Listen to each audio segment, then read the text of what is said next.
Vamos passar, então, agora para a palestra que encerra esse segundo dia de congresso.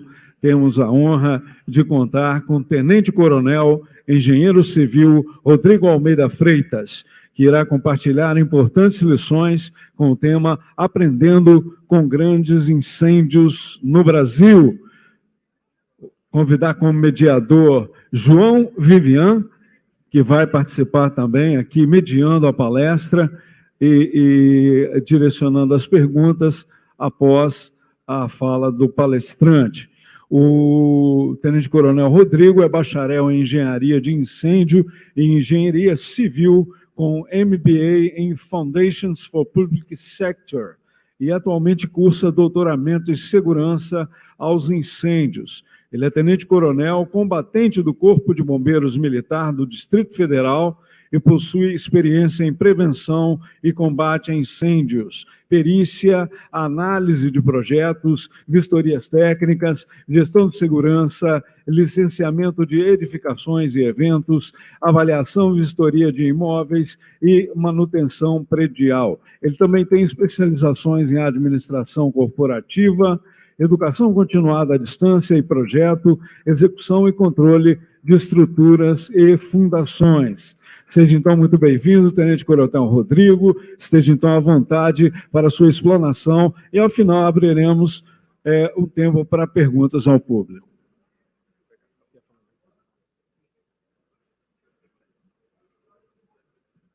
Obrigado a todos, boa noite. Eu sei que nós estamos atrasados, eu vou tentar mudar aqui.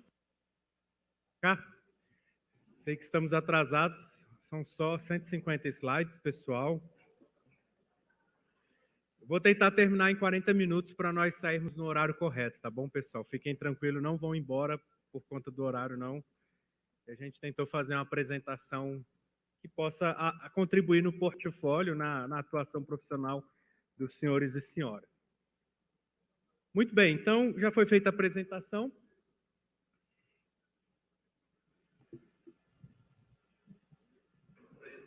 Quando a gente começa a falar de sinistro de incêndio, é muito importante que o sinistro de incêndio ele sempre tem duas vertentes.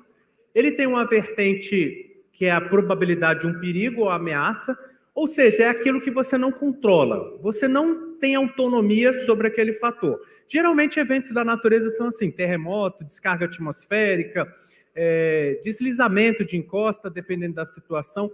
E o incêndio, geralmente, ele tem um fator que você não controla. Você sendo proprietário, síndico, responsável pela edificação, engenheiro civil, engenheiro da manutenção, engenheiro residente, você tem fatores que você não controla. Por exemplo, alguém jogar um coquetel molotov na edificação. Mas tem aquele fator que é o impacto ou a vulnerabilidade, que você controla, está dentro da sua autonomia. E dentro do sinistro de incêndio, o que eu quero trazer à análise hoje é exatamente sobre isso que nós temos autonomia. E aí ficou muito famoso essas matrizes que o pessoal coloca ameaça e vulnerabilidade, a gente não vai falar disso.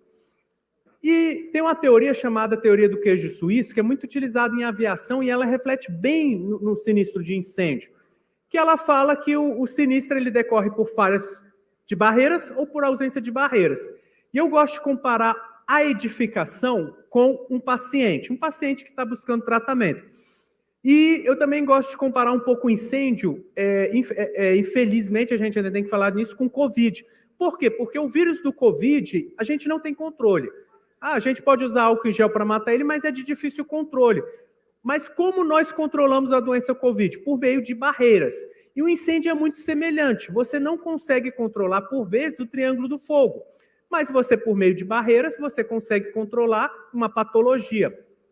E eu gosto muito desse vídeo aqui, os senhores já viram no passado, eu vou repetir, porque reflete exatamente isso. Está sem áudio, mas a gente pode ler a legenda ali. Ele está falando exatamente sobre o incêndio do Museu Nacional, o filósofo Mário Cortella, tá bom? A tragédia é aquilo que o ser humano não pode interferir. Por exemplo, a seca é uma tragédia, a fome não. Um terremoto é uma tragédia. Pessoas que morrem porque não têm abrigo, não é uma tragédia. Isso não é uma tragédia, não é entender, claro. Incêndio do Museu Tragédia Nacional. é o que é inevitável, isso não era inevitável. E nesse sentido, atribuir a ideia de tragédia, muitas vezes, né? Claro, é a palavra que a gente usa, não vou invocar com a palavra. Mas Ele não é engenheiro civil, mas a ideia é essa. A ideia é tentar ter autonomia naquilo que a gente tem controle. Na aviação civil, a investigação de acidentes aeronáuticos, ela trabalha muito com isso. Não existe causa de acidente aeronáutico, existem causas. São sempre fatores associados. Essa figura aqui, ela tenta demonstrar aquele acidente trágico da Gol, com aquela aeronave menor, e demonstra ali cada círculo desse é um ponto. E todos esses pontos estão alinhados. Se eu pego lá e retiro um ponto desse, não teria o acidente aéreo. E o incêndio, por vezes, é isso. Se eu retiro um pequeno alinhamento, um pequeno furo, ou cubro um furo, eu não teria o incêndio. E dentro disso, como foi falado aí, o curso de doutoramento, o objetivo é ter uma metodologia de investigação de incêndio, um caminho que você siga para ter uma investigação de incêndio, ou uma perícia de incêndio, apurada, sem vieses pessoais, sem estar incompleta. E aí, tudo isso vai basear a nossa investigação de incêndio, que eu vou colocar aqui, alguns casos. Né? A investigação de incêndio, ela busca revelar aquilo que está escondido. São os fatos, circunstâncias, fatores, ações, omissões e contribuições. E ela normalmente está dividida em 4 focos. Surgimento do incêndio, desenvolvimento e propagação, danos e prejuízos, ferimentos e óbitos. Por exemplo, todo mundo tem a noção que saída de emergência não é causa de surgimento de incêndio. Então, qual é o problema de saída de emergência? Está ali nos ferimentos e óbitos. CEMAR, controle de material de revestimento e acabamento, é algo que pode ter impacto em todos. A gente viu ano passado que a espuma lá da Boate Kiss, ela contribuiu no surgimento, na propagação, nas causas e danos e nos ferimentos e óbitos, porque ela liberava o HCN, que é um gás extremamente tóxico. Então, CEMAR, ele entrou em todos esses ambientes. Quando você faz uma perícia ou uma investigação de incêndio desprezando, por exemplo, causas de ferimentos e óbitos, é algo incompleto. E a gente vai tentar exatamente preencher esses campos em 2 incêndios. O primeiro incêndio é do Andraus. Todo mundo vai chegar nesse momento e fala, poxa, o incêndio do Andraus é famoso, eu já vi, eu assisti, eu conheci, né? E eu vi um artigo e que me motivou a essa palestra, que era uma pessoa falando o seguinte, um grande incêndio, ele tem a ensinar lições durante 80 a 100 anos. E eu pensei assim, caramba, 80, 100 anos, vamos pensar bem. Deixa eu pensar no Andraus. E aí eu trouxe essa palestra para a gente tentar ver se isso é verdade. Então o Andraus foi em 72, gravem esse número, 72. Era uma destinação de escritórios, 24 pavimentos com estacionamento, ou seja, era misto.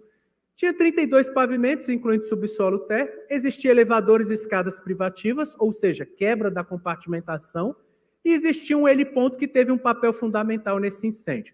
Esse é o Andraus atualmente, ele é de concreto armado, sem paredes internas, grandes vãos, ok, abertos, janelas externas com ferro e vedação em vidro, ou seja, tinha que meio que uma pele de vidro. Esse é o Andraus hoje, reformado, retrofit, atualizado. Então vamos falar, o incêndio aconteceu 16 horas, teve infelizmente 16 óbitos, cita-se, esse número de feridos sempre varia muito, cita-se 320 feridos e cita-se mais ou menos 500 pessoas atendidas em hospital, então varia de acordo com a fonte. E está aí o Andraus, ele é numa esquina, ele tem ali 3 pavimentos que serviam para uma loja de departamento, e depois os escritórios, estacionamentos e assim por diante. Vamos ver um vídeo curto do Andraus para tentar entender por que ele traz comoção, que já faz algum tempo. Então é um incêndio gigante, é o que nós chamamos do bombeiro de horroroso e dantesco. É o pior tipo de incêndio que tem, que você não... Na verdade, as técnicas de combate, as estratégias, as táticas, são mais para não propagar para a edificação só vizinha do que para combater, extinguir esse incêndio. E então você foca muito no resgate e muito no controle do incêndio, mais do que na extinção, porque a extinção é muito difícil de um incêndio dessa magnitude, ok? Nesse tempo só tinha imagens preto e branco, são raras imagens coloridas do Andraus.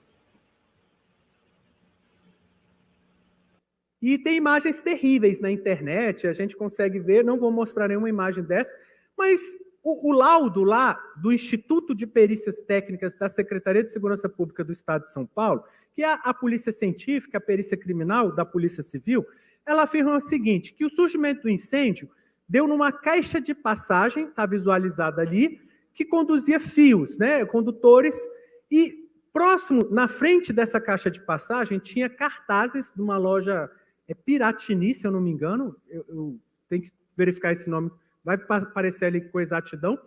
E aí, teve um princípio de incêndio ali, nesses condutores, nesses fios, o isolamento entrou em ignição, o isolamento do fio, entrou em ignição devido ao aquecimento.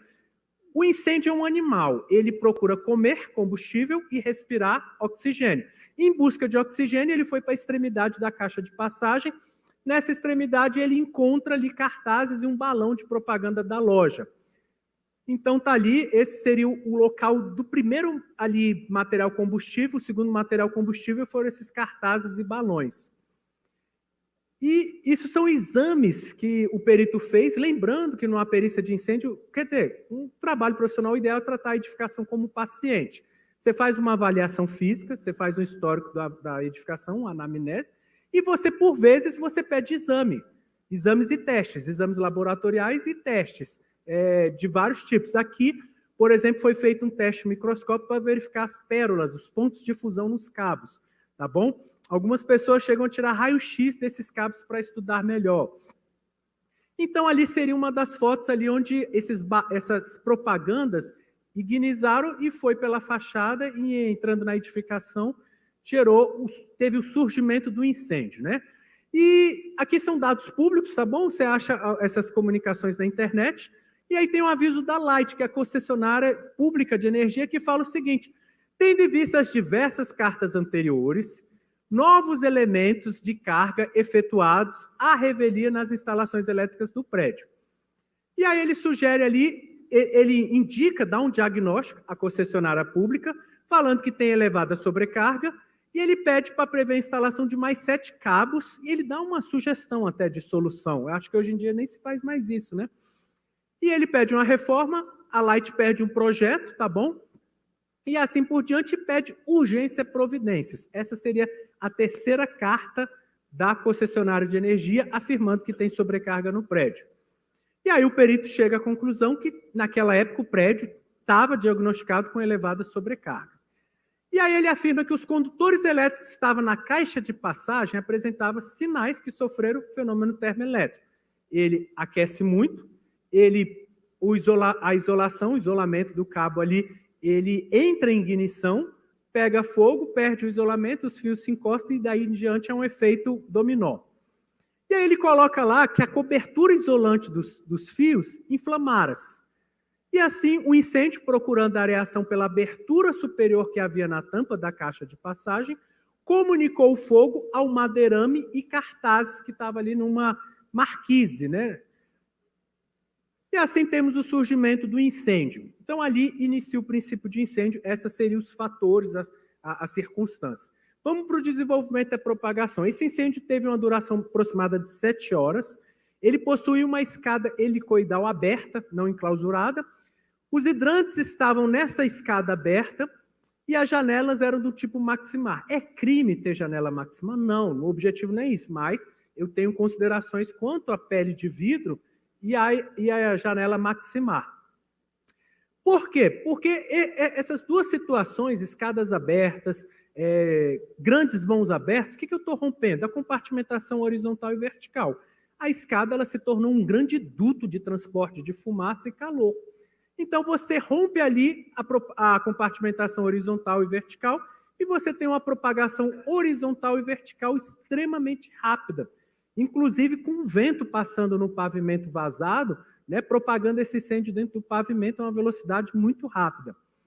E aí o perito aponta como fatores de desenvolvimento e propagação, ali o vitrô, por onde as chamas foram comunicadas ao pavimento inferior, ação do vento, conteúdo do próprio pavimento.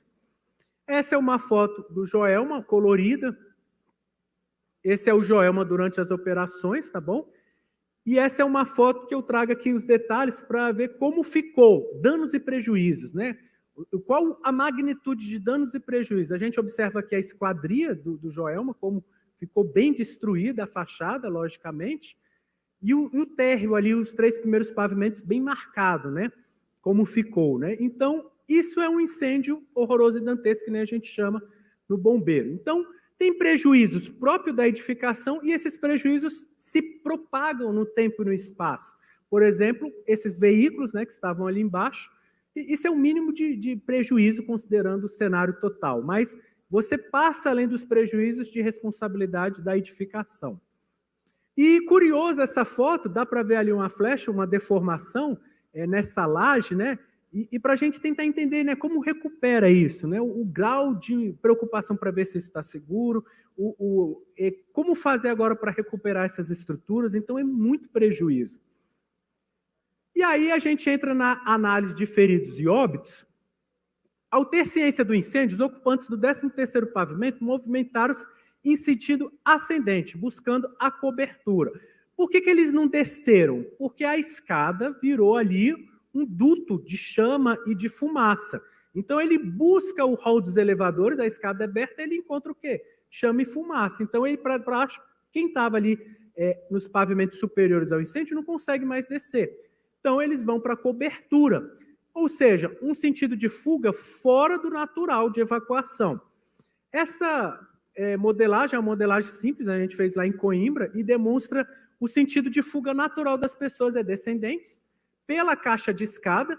E aqui eu quero usar essa imagem para ilustrar como a caixa da escada é um local extremamente sensível no incêndio, onde as pessoas se concentram, permanecem ali. E aí eu retiro algumas... A evacuação, a descarga é pelo pilotis desse prédio, né? Essa modelagem simula algumas pessoas presas, que realmente acontece na vida real, algumas pessoas perdem a orientação, mas, via de regra, eu quero demonstrar ali como as pessoas permanecem em um local concentradas. Então, é muito importante que a caixa de escada esteja realmente fechada em edificações médias ou altas. Ou seja, porta corta-fogo com calço, todas aquelas situações, elas transformam a escada num ambiente muito inseguro e impede a evacuação. O que não teve no Andraus? Esse duto de pessoas, né? Essa possibilidade das pessoas usarem a escada para fugir, porque não tinha portas, lembrando que não tinha código, norma de evacuação, de saída de emergência.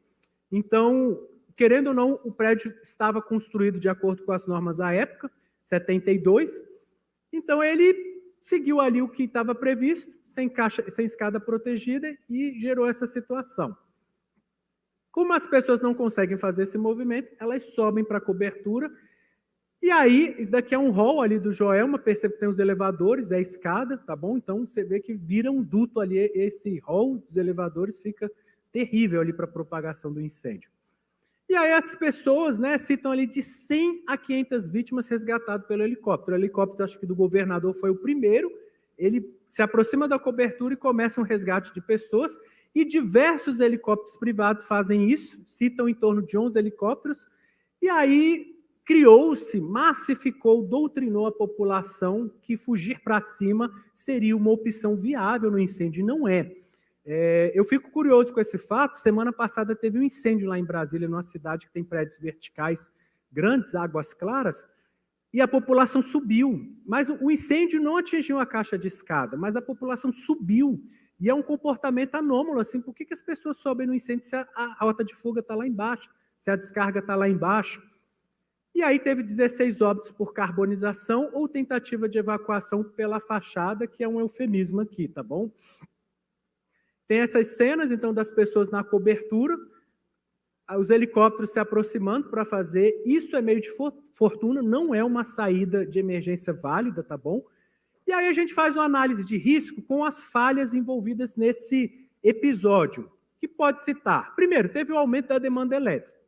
Segundo, sinais de sobrecarga. Aí tem um alerta da concessionária. Tem 3, no mínimo, tá bom? 3 alertas da concessionária. E aí a gente tem a situação manifesta de sobrecarga permanente. E aí tem cartazes e balão na marquise. Tem um princípio de incêndio. O segundo material combustível seria esses cartazes e esse balão. A marquise é uma área de menor inspeção predial, que as pessoas vão menos ali, de difícil visualização. E aí você tem uma quebra de compartimentação vertical nessa caixa de passagem da instalação elétrica. E ali realmente é para ter ventilação, né? A gente sabe que é importante para a instalação elétrica ter ventilação. A norma era deficiente ou ausente, não tinha norma de saída de emergência. A pele de vidro era bem característica, com escada aberta.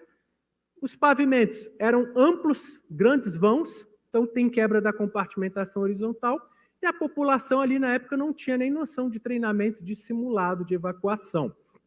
Ok? Então você tem esses fatores, né? Aí a observação, se você hoje for em qualquer local, o Wikipédia até que tem muitos dados desse incêndio, qual a causa desse incêndio? Curto-circuito. E outros meios vão falar que foi cartazes de propaganda, tá bom? E aí eu queria listar aqui algumas lições, potenciais lições, porque quando a gente dá aula para aluno, né, na graduação, na formação, você fala, ó, é isso daqui, essa é a receita e segue e vai ser feliz. Mas quando você está dando aula para profissional atuante, não tem mais asfalto, você tem trilhas para recomendar, você não tem um caminho certo. Então, potenciais lições. Primeiro, grandes vãos são proibidos? Não, mas demandam atenção. E hoje tem que seguir as normas de compartimentação horizontal. Pele de vidro é proibido? Não, mas se você tem pele de vidro, você vai ter que ter uma atenção, uma majoração de outros elementos de segurança. Hoje a pele de vidro até que é bem consolidada, mas, por exemplo, nós temos os ACM, nada contra o ACM, mas o que as pessoas estão fazendo? A edificação é antiga, faz um retrofit utilizando ACM nas fachadas. O ACM, por vezes, é combustível, como naquele incêndio da Torre Grenfell em Londres. Aí você bloqueia um combate externo do bombeiro e você utiliza um elemento da fachada. Em Londres, pessoal, teve um incêndio de médio porte, uma cozinha. A chama foi para a fachada, era uma placa de isolamento com ACM, a fachada pegou fogo, o incêndio na cozinha foi combatido, acabou, e a fachada foi pegando fogo, tanto verticalmente quanto circundando o prédio, um movimento ascendente. Então, é um problema hoje, esses materiais combustíveis em fachada. O princípio de incêndio, ele é como uma patologia, ele sempre vai te dar sinais e sintomas. E o crescimento da edificação, isso daqui é o básico, deve ser saudável, deve acompanhar todas as instalações prediais. Né? No caso aqui, as instalações elétricas acabaram ficando um pouco ali para trás. Um ponto dos mais importantes que eu tenho aqui do Andraus é que você deve ter as fiscalizações como sua colaboradora. Por exemplo, quem tem uma loja no shopping, às vezes o shopping cobra algo que o corpo de bombeiro não cobra. Por exemplo, um sistema de proteção em coifas, em chapas.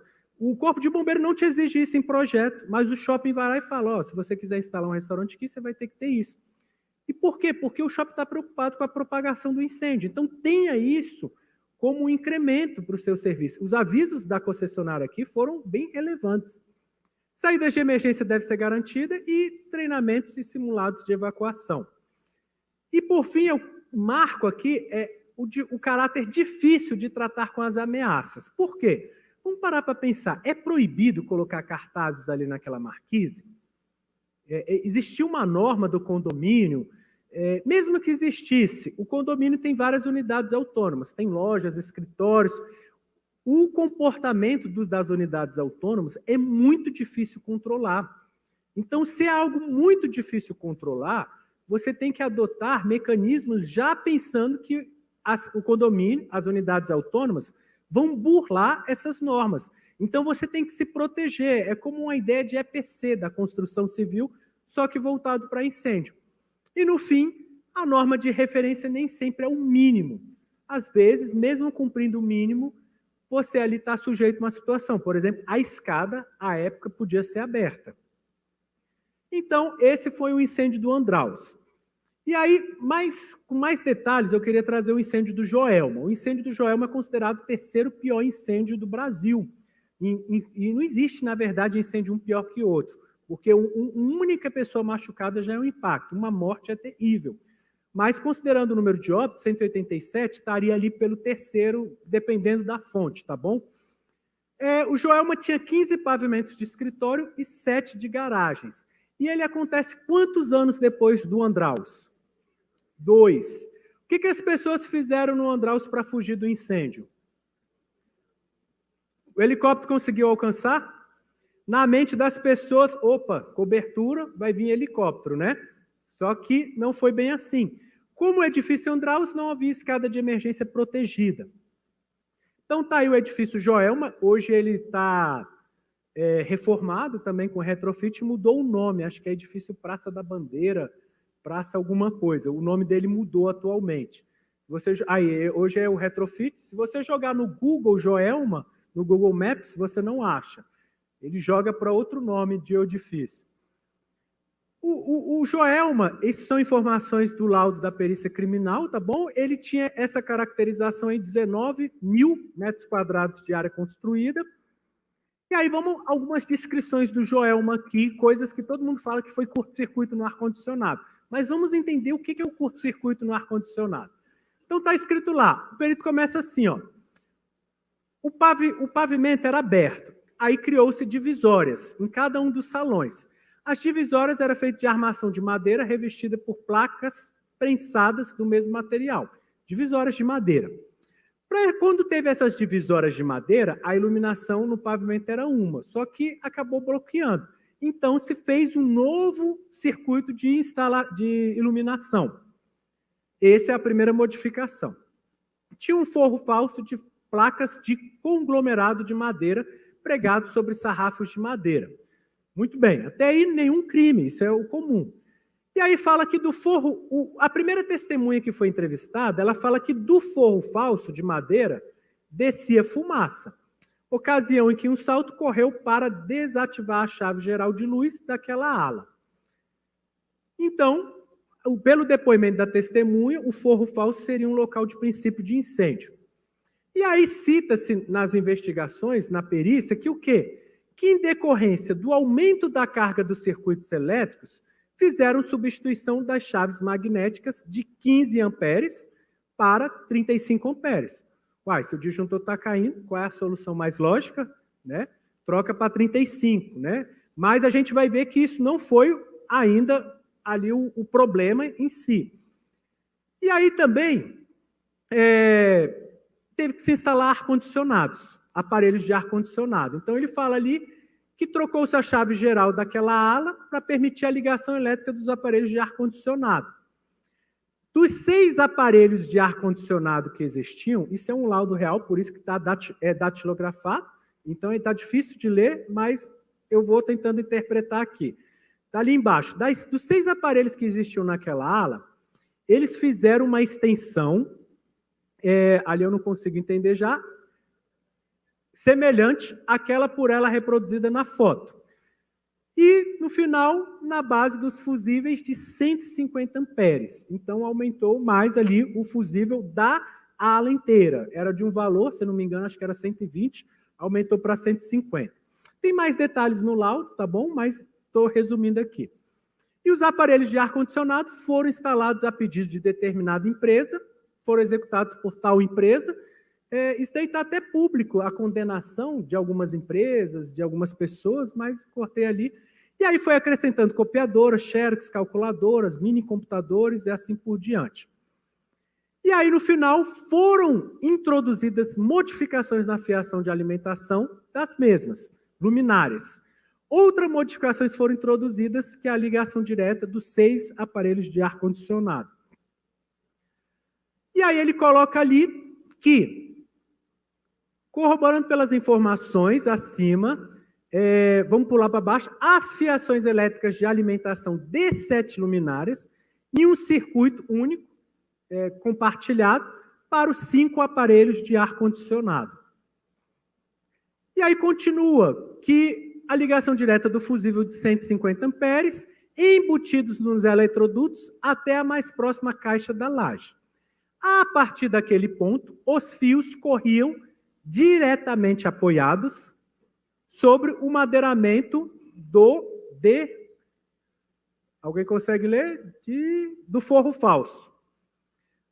E aí, coloca no final ali que os fios eram 8 AWG, coloquei até uma tabelinha ali de consulta, que era 8 milímetros, ligado, a seção de 8 milímetros quadrados, ligado em paralelo a 5 aparelhos.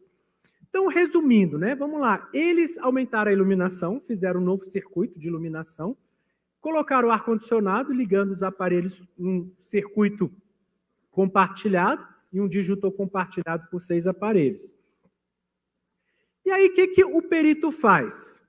Ele pega e ele vai estudar esse fio. Como é um paciente, ele faz exames detalhados desse fio, quanto à composição do fio, quanto à espessura do fio, quanto à espessura do isolamento, a resistência do isolamento, e depois ele faz um teste em escala real, pega 6 aparelhos idênticos, pega um fio de 8 milímetros da mesma seção, liga e afere ali para ver o que acontece. E aí, o primeiro diagnóstico dele é que o fio utilizado, e aí tinha um fio da edificação, que era uma característica, e o fio acrescentado eram de outras características, que eram inadequadas. A gente vai colocar aí, o que o perito está fazendo? Exames, tá bom? Testes no paciente dele. Que nem um paciente faz exame de raio-x, o perito pega aqueles fios e faz exames laboratoriais para verificar se ele atende. E aí continua. Os fios tinham características que comprometiam a sua qualidade. Resumindo, a gente vai ver mais para frente. O diâmetro era menor, era uma indicação de diâmetro, mas na realidade era outro. O isolamento era de má qualidade, tá bom? E também a composição química era também irregular. E aí no final ele coloca ali que ligou-se, fez o teste real, e aí o perito ele pega fios adequados com desempenhos e simula todo esse circuito, e aí ele verifica ali uma passagem de uma corrente de 50 amperes, tá bom? Mas ele verifica o quê? Que em um fio adequado, um fio bom, tem um forte aquecimento dos condutores. Ele fez um ensaio repetindo a situação.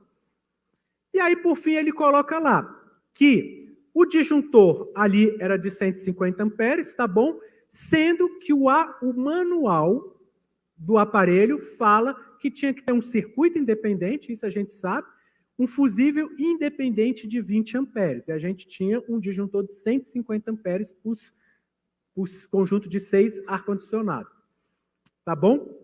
E aí ele relata isso novamente, que inicialmente o fusível existia uma chave de facas de 100 amperes com fusível de 150 amperes, substituindo aquele original de 60 amperes. Então tinha um fusível de 60 amperes, aí no laudo ele relata que esse fusível ele tinha problemas de ficar caindo, então substituiu por um de 150. E aí ele coloca que essa situação anômala também se reproduzia no 12º pavimento. Ou seja, ele pegou um pavimento intacto, estudou e aplicou, fez uma entrevista com as pessoas de manutenção e identificou que a mesma situação do pavimento intacto ocorria no pavimento sinistrado. E aí, pessoal, ele afirma lá que não tinha condições de segurança. Por quê? Porque a execução era errada, o dimensionamento era inadequado e a proteção do circuito estava inadequada também. O que sai na imprensa, nos laudos por aí? No laudo não, mas na imprensa. Curto-circuito no ar-condicionado.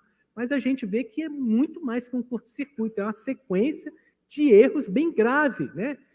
E o que acontece com a fiação? Isso é bombeiros e fizemos esse teste. A gente faz o teste lá na nossa diretoria de investigação de incêndio, simula uma sobrecarga para ver o que acontece com o isolamento do fio. O aumento da temperatura na rede provoca rapidamente as chamas. Ali eu cortei porque o repórter entrou depois, mas simplesmente pega fogo o isolamento do fio, ok? E no final ele conclui sobre o surgimento do incêndio do Joelma.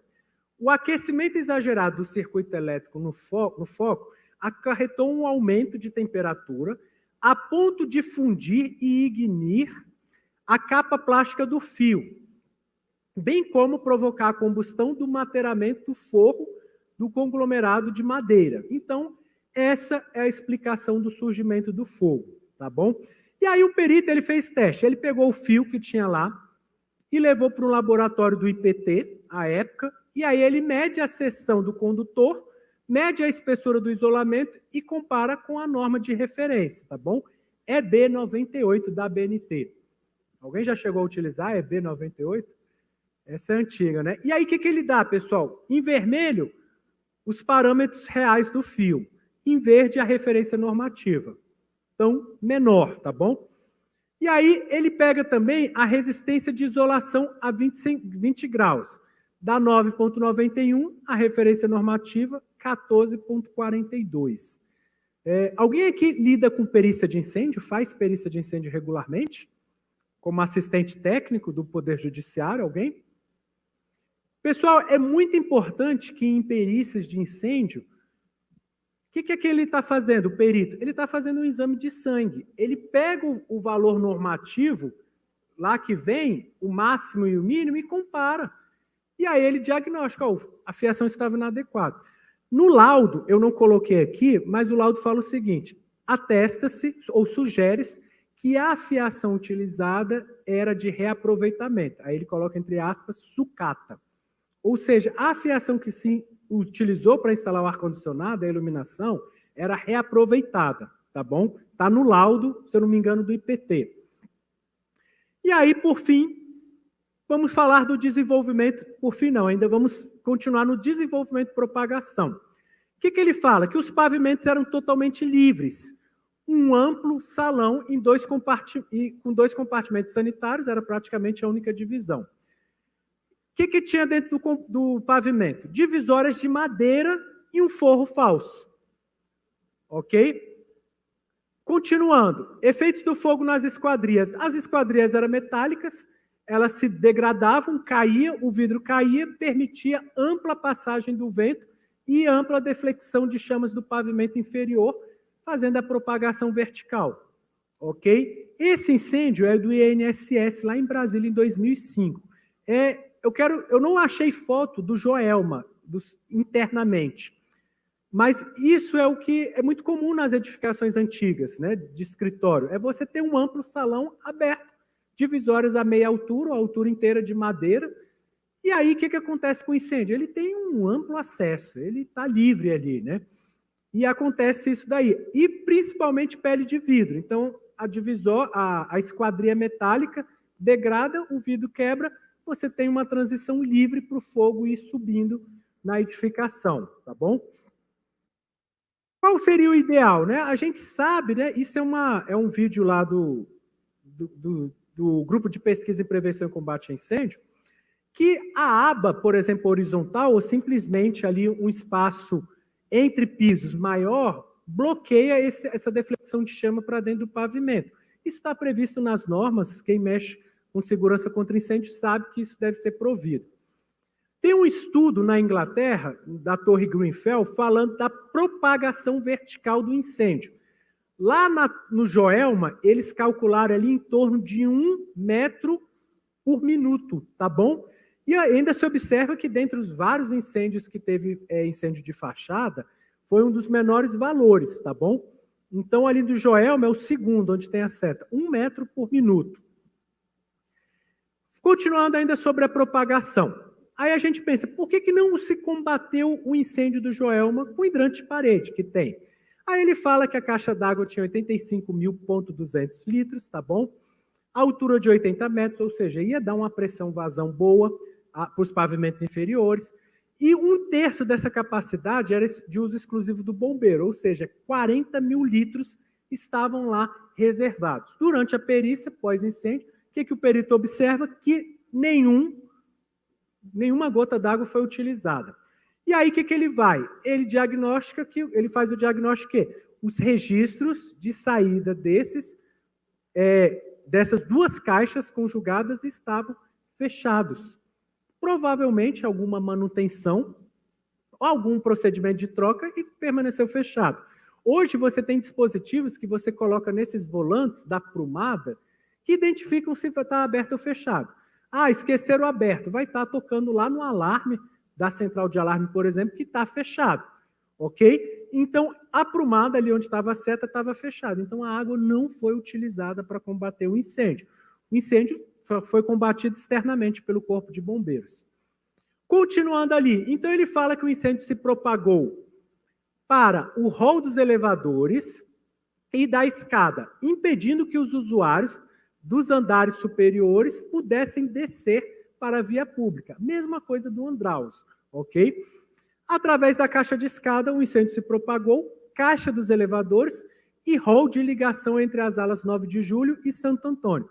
Ou seja, tudo isso virou dutos de propagação de incêndio. O problema é que as pessoas queriam usar a caixa de escada, mas não tinham condições salubres de utilizá-la. São escadas abertas como essa aqui, que é um dos problemas do Andraus e do Joelma, tá bom? Hoje temos norma, essa situação não pode ser mas feita dessa forma para edificações medianas ou altas. Então, as escadas de interligação dos pavimentos, que por razões construtivas possuem um gradil de ferro em cada um dos seus lances, permitiu que esse sistema de acesso funcionasse como uma chaminé. Aquele gradil, que era contínuo desde o 11º até o 25º andar, apresentava-se bastante deformado em decorrência do forte aquecimento. Então, até o gradil degradou, ou seja, um local totalmente insalubre à presença humana. E aí a gente tem fotos dos danos e prejuízos do Joelma, tá bom? Essa foto aqui é bem marcante, eu consegui ela em alta definição, então mostra lá a cobertura do Joelma, o tanto de pessoas assistindo e o tanto de viaturas e caminhões-pipa ali tentando apoiar, né? E muitas pessoas foram resgatadas devido a essas escadas, plataformas externas do bombeiro. Lembrando, pessoal, que isso é meio de fortuna. O bombeiro só usa extremamente necessário. A rota é escadas de emergência da edificação, tá bom? Então, rapel, escadas, helicóptero, isso a ideia é que o bombeiro não utilize, tá bom? Então, tá aí essa figura que demonstra aí o tanto de pessoas, o tanto de recursos ali para combater esse incêndio. E as pessoas ali, tem vários vídeos no YouTube mostrando isso, as pessoas escreviam, não saltem, calma. Por quê? Porque as pessoas acabavam se jogando, porque não tinham para onde fugir. O incêndio bloqueou todas as possibilidades de fuga das pessoas. E aí tem algumas fotos que ainda foram feitos alguns resgates no Joelma, tá bom? Mas devido à condição do incêndio, as condições de arquitetura, a forma como o fogo subiu, os helicópteros não conseguiam se aproximar, como foi no Andraus. E as pessoas já estavam doutrinadas. Vou subir para a cobertura que o helicóptero vai vir me resgatar. Ok? Então, temos cenas de procedimentos de salvamento extraordinários, como esse daí, tá bom? Isso daí também não é a rotina ser utilizada as escadas, existe para esse tipo de situação, mas o bombeiro conta com as escadas de emergência da edificação. E a gente fazendo uma análise rápida, uma análise de risco com os furos e problemas, o que a gente tem? Primeiro, a gente tem grandes vazios. A gente tem acréscimo de divisórias combustíveis. O problema da divisória é que ela gerou a demanda por novos pontos de iluminação. Aí a gente tem a instalação de iluminação e climatização, aumento da demanda elétrica. Isso foi feito fora da técnica, num circuito único, com fios de má qualidade. Devido à queda das proteções, eles substituíram proteções, mas colocaram proteções mais robustas, na verdade, mascarando o problema. Os fios não tinham proteção mecânica, não estavam no conduíte, estavam deitados diretamente sobre o forro de madeiramento. Situação de sobrecarga permanente, forro de madeira combustível, quebra da compartimentação horizontal, porque o pavimento era totalmente aberto. Aprumada do hidrante de parede, HP hidrante de parede, fechada. A norma era deficiente ou inexistia, porque não cobrava saídas de emergência protegidas, tinha somente escada aberta. Quebra da compartimentação vertical, evacuação obstruída, as pessoas não conseguem fugir. Então, de certa forma, esses seriam fatores-chave, você pode colocar mais coisa, mas esses seriam fatores-chave no Joelma. O que aparece na imprensa? Curto-circuito, de novo, né? Tem um artigo, ele está em inglês, se eu não me engano, o autor ele fala uma coisa que eu achei muito curiosa, ele fala que não existe curto-circuito, não existe. E aí ele fala que, na verdade, curto-circuito é algo que nós chamamos de outros problemas. Então, é perda da isolação. É por quê? Mau uso, fadiga mecânica, você está dobrando o fio em excesso, o isolamento de má qualidade. Então, ele fala que o curto-circuito, falar que existe curto-circuito é um problema, porque você está mascarando outro problema. É interessante esse artigo, é polêmico, lógico, mas é só para ilustrar aqui que o problema desses grandes incêndios não pode ser curto-circuito, pessoal. O que é o problema dos grandes incêndios, né, como esse? São furos de barreira e ausência de barreiras. Então, você tem o hidrante de parede, que é uma barreira de proteção, mas ele estava com um furo gigante lá que ele estava fechado. A aprumada estava fechada. Você tem a ausência de barreira, que é a compartimentação horizontal, pavimento amplamente aberto. E assim por diante, como as proteções da instalação elétrica, correto dimensionamento da instalação elétrica e assim por diante. Então, o incêndio ele ocorre por quê? Por ausência de barreiras ou porque as barreiras que tem são falhas. E a investigação de incêndio busca o quê? Busca revelar todos esses fatores. E, via de regra, uma investigação de incêndio bem feita, o que ela tem que demonstrar? Essa interligação e esse encadeamento dessas situações. Para quem trabalha com perícia de incêndio, ou quem deseja, você tem que ir em busca desse encadeamento. Se você tem um cliente que quer se defender e a pessoa não provou esse encadeamento, você tem um campo vasto para questionar uma perícia de incêndio, ok? Você tem um campo vasto porque se ele não aponta ali pelo menos os fatores de causa daqueles 4 campos, é uma perícia incompleta. E aí, por fim, como combinado, 43 minutos, tá bom? O sinistro de incêndio, eu não quero trazer respostas aqui, façam isso, façam aquilo, porque todos nós somos profissionais de multiconhecimentos, então é muito difícil você trazer. Talvez o ambiente para isso foi num mini curso. Mas lembre-se sempre, o sinistro de incêndio ele é multicausal e multifatorial. Não existe causa de incêndio, existe o quê? Causas dentro daqueles 4 campos. O sinistro de incêndio, como uma patologia aguda que está para transparecer, ele é sempre antecedido por sinais e sintomas. Lá, eu falei ano passado da Boate Kiss e teve uma boate na Argentina que foi idêntica, República Cromañón. A República Cromañón, ela foi dia 25 de dezembro. Em março, teve um incêndio idêntico lá na boate República Cromañón, com dispositivos artefatos pirotécnicos.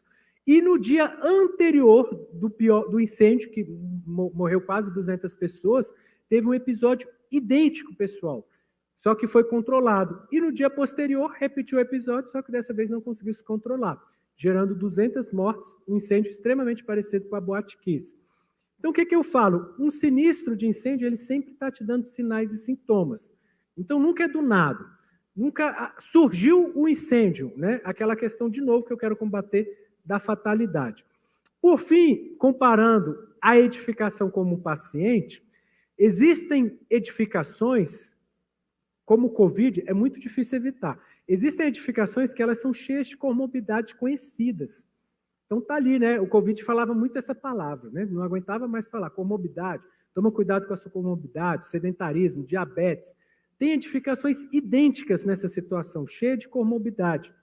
Então, o que a gente tem que fazer? Infelizmente, combater essas comorbidades. Ou instalar barreiras, ou tentar, ao longo do tempo, né, tirar ali o sedentarismo da edificação, que é algo que vai demorar mais tempo, saneando os sistemas da edificação, como instalações elétricas, que às vezes demoram bem mais tempo para solucionar.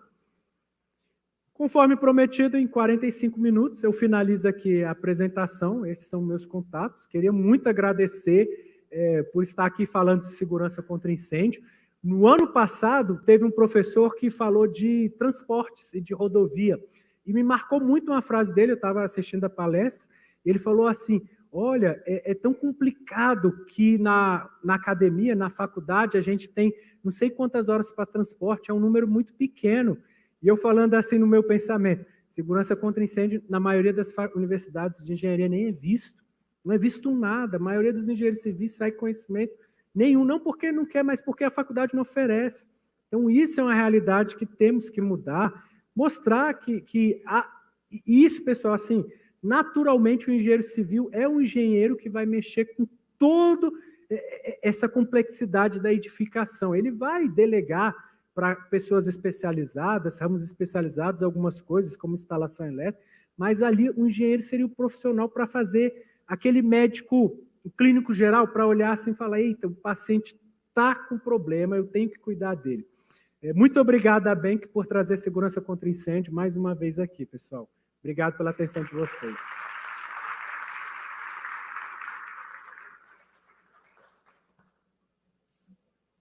Então, dando sequência, vou fazer aqui uma colaboração à palestra do Freitas, no sentido que também a gente pode olhar esses aspectos, e eu faço uma provocação ao pessoal para pegar um incêndio conhecido e tentar aplicar esse roteiro, que vocês vão verificar que é muito semelhante a todos os incêndios, inclusive incêndios com, digamos assim, com outras características. Por exemplo, se nós aplicar essa metodologia na Boate Kiss, vão identificar mais ou menos o mesmo roteiro.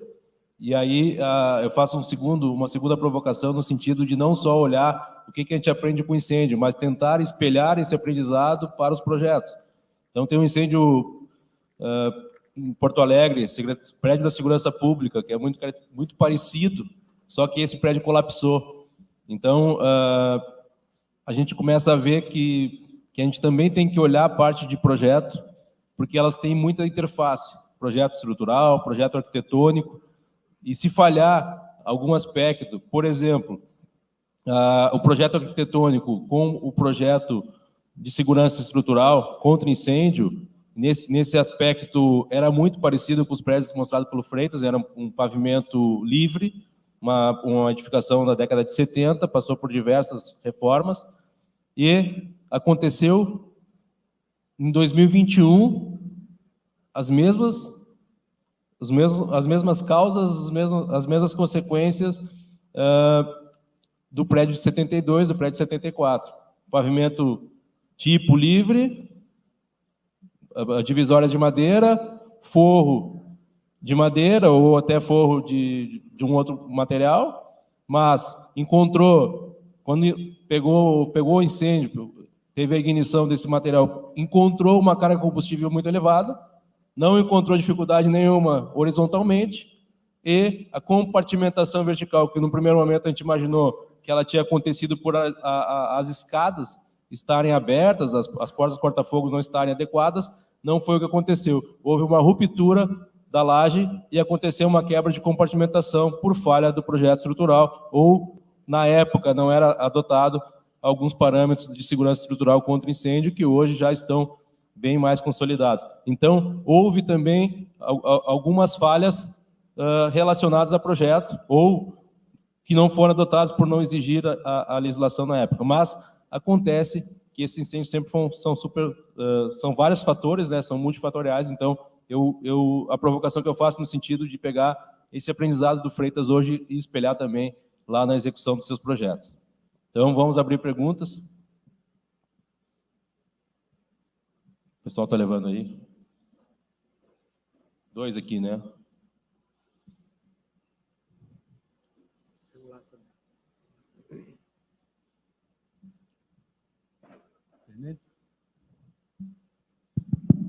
Tenente Coronel, Engenheiro Civil, Rodrigo Almeida Freitas. Primeiro, lhe cumprimentar pelo brilhantismo. Ano passado foi brilhante a sua palestra sobre a Boate Kiss, esse ano foi tão brilhante quanto. E aí eu quero lhe fazer uma consulta se eu compreendi um dos pontos. O senhor trabalhou bastante bem sobre todos os aspectos, mas um dos pontos quando o senhor tratou ali sobre perdas e danos, né, resultados, eu percebo que nesses 2 casos que o senhor trouxe hoje, casos de 50 anos atrás, e que formaram a escola da engenharia de incêndio no Brasil, nós tivemos nos 2 repetidos aqueles conceitos de uma insuficiência no sistema de escape, de evacuação de pessoas, e o erro dessas pessoas em buscarem alternativas por questão conceitual ou pelo obstáculo. Mas o senhor, quando trabalhou ano passado, trouxe um tema bem mais recente, infelizmente, uma perda até maior do que esses 2 casos aqui, que foi a Boate Kiss, onde igualmente também nós tivemos esse mesmo erro de saída, pessoas procurando espaço errado por informações erradas ou por insuficiência. Aí eu lhe perguntaria, seria realmente estratégico hoje a gente colocar como um tema para minimizar essas perdas e esses danos, um olhar especial, tanto a concepção, a criação, o dimensionamento dessas boas rotas de fuga, como tentar convencer a sociedade da importância do incêndio e deixá-la pré-treinada para adotar em casos de pânico o caminho correto do escoamento. Digo isso, como nós estamos aqui no auditório, como nós estamos no nosso apartamento, no cinema, se a gente não precisa aprimorar essa informação para que as pessoas acabem, mesmo tendo um caminho seguro, adotando caminhos equivocados. Com isso, só a questão de dano. Claro que o incêndio, como o senhor colocou, tem muitos outros fatores importantes, mas a minha pergunta é nisso. Nós poderíamos pensar nesse aspecto como uma estratégia de minimizar danos nesses casos? Obrigado, Tenente Coronel. Obrigado pela pergunta. Falando sobre a Boate Kiss, eu trabalhava na fiscalização. Quando teve o incêndio da Boate Kiss, a gente recebia muita denúncia de boate. Então, houve uma conscientização muito forte. E chegou uma denúncia que me marcou muito, na verdade, várias. Assim, frequento regularmente a boate tal, lá no Distrito Federal. E, por vezes, a saída de emergência está travada, está trancada, me sinto seguro. Solicito a vistoria do bombeiro.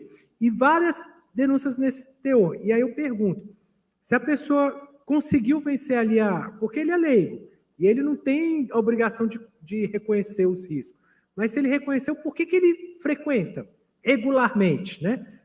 Esse é um ponto, é obrigação da fiscalização modificar.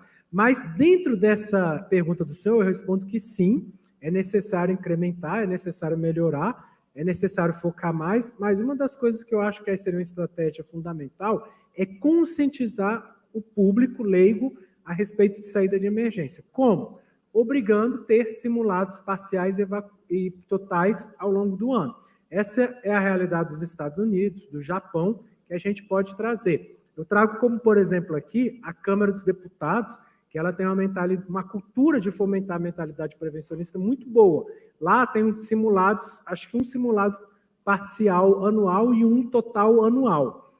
E lá, um dos servidores se recusou a descer. Ele falou, estou trabalhando agora não consigo. E abrir um PAD, uma sindicância, né? Porque ele descumpriu a regra. E isso é fomentar a segurança contra incêndio e pânico, né? Então, eu acredito que uma das coisas que deve-se ter é leis que obrigam a realização de simulados, porque aí as pessoas começam a ver, mas a gente vai fugir nessa demora? A gente vai fugir por aqui? Será que isso está bom? E aí você cria uma conscientização. Seria uma estratégia, tá bom?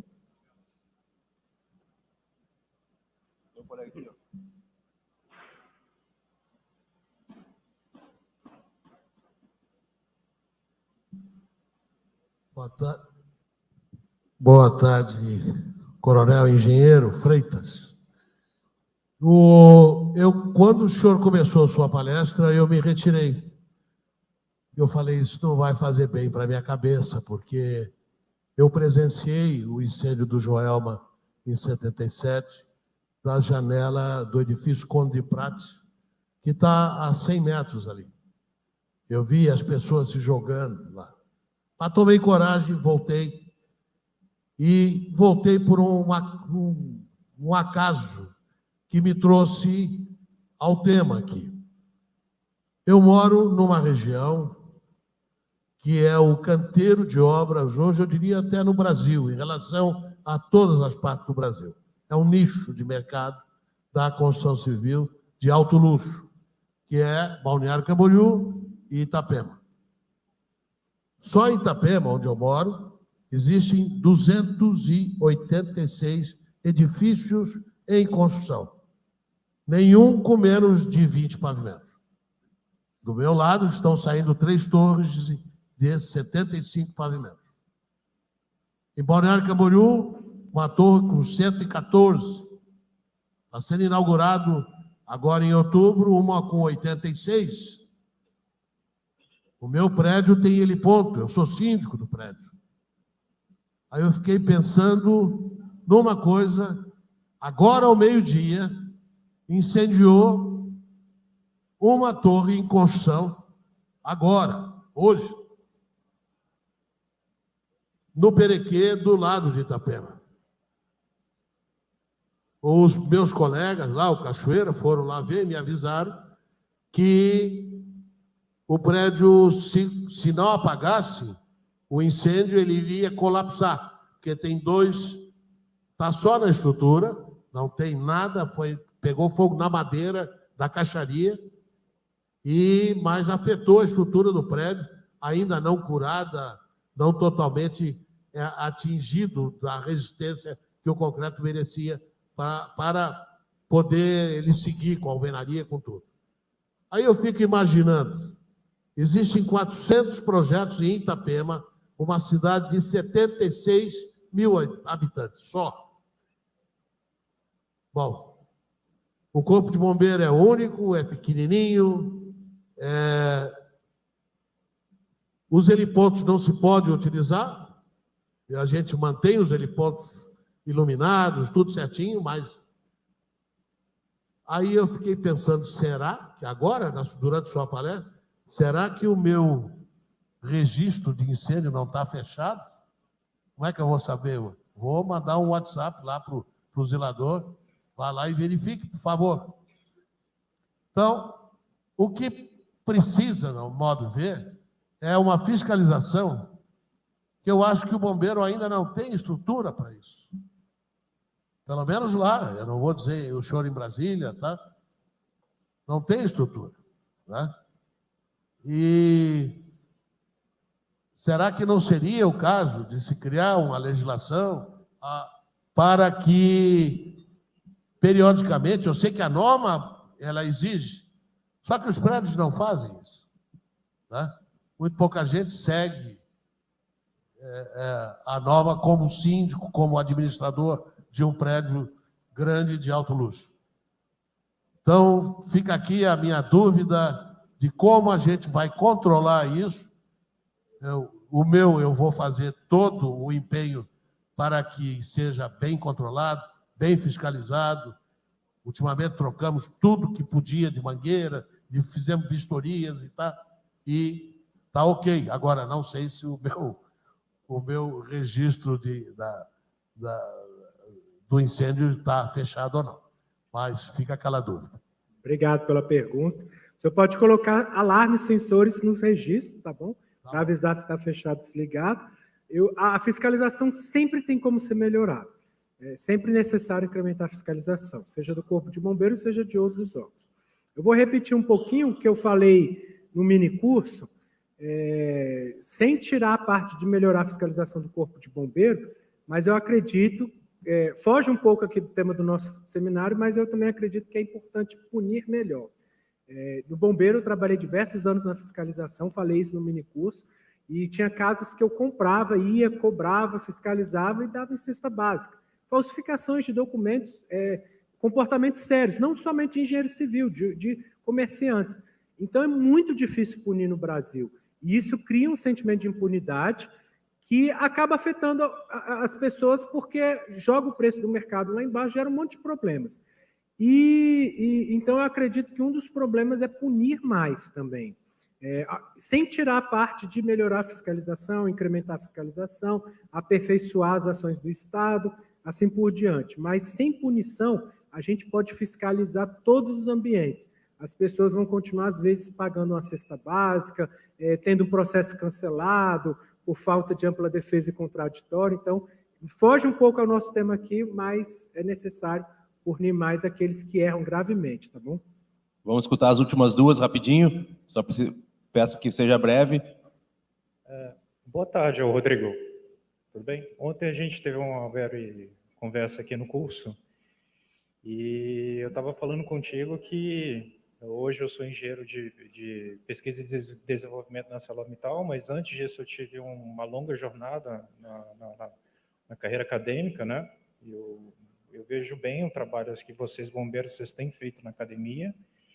E eu fiquei muito interessado também, você mostrou simulação ali, na parte de evacuação, mas não comentou bastante detalhes.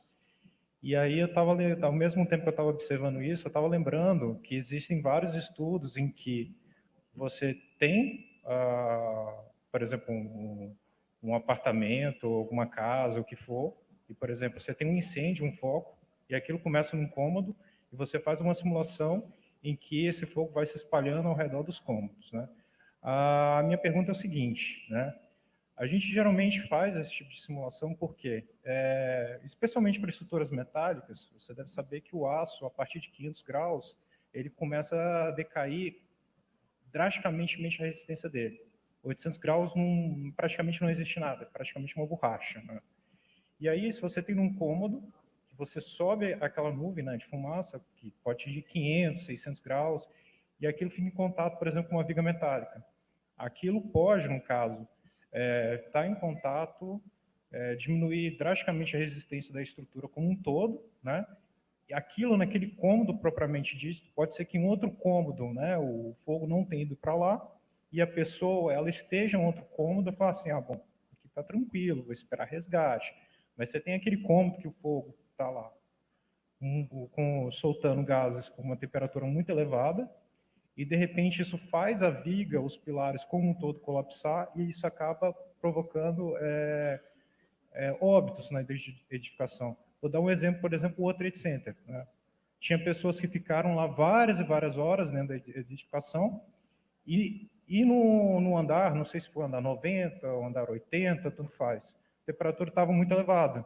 Chegou uma hora lá que os pilares do World Trade Center não aguentaram mais, os pilares deixaram de existir e as lajes foram caindo, né? Foram colapsando.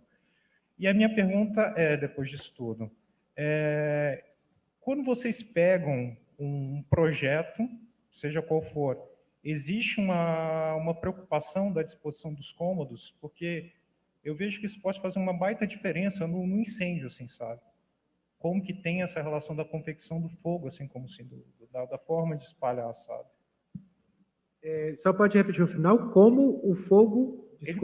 Como o fogo ele pode espalhar como um todo, né? Eu vejo que você tem os estudos de evacuação, mas você olhar a edificação como um todo, por exemplo, você... Vou responder essa que eu acho que eu consigo te resumir resumidamente.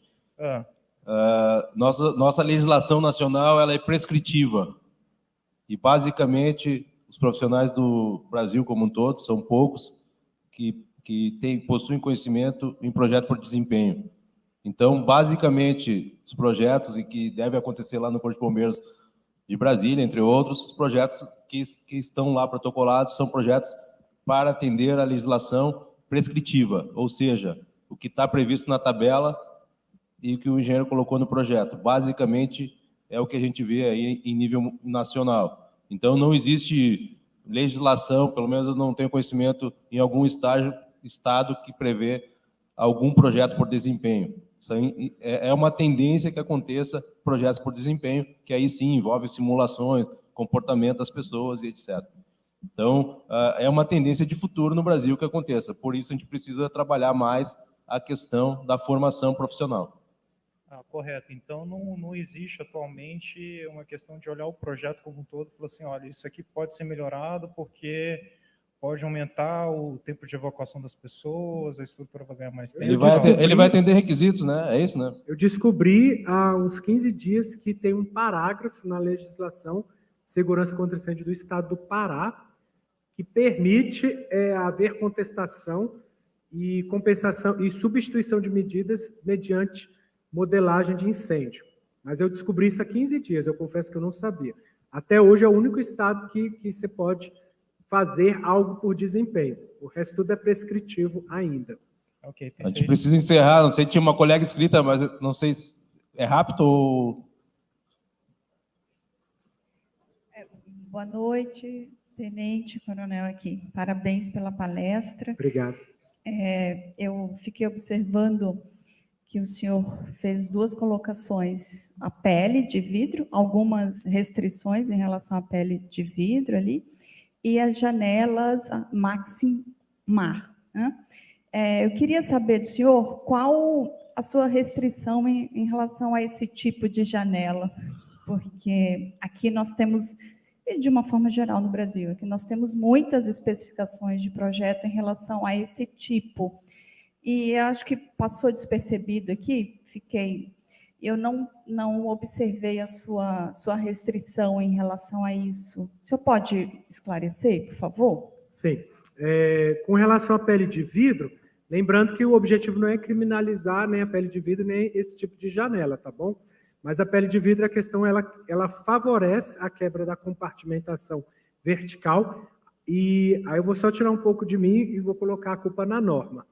A NBR 9077, quando você utiliza pele de vidro, ela te dá uma penalização pela pele de vidro e ela faz com que a sua escada ou aumente para uma escada protegida ou modifique a distância a percorrer naqueles quesitos, para quem dimensiona, para quem é arquiteto conhece bem, o X, Y e o Z, né?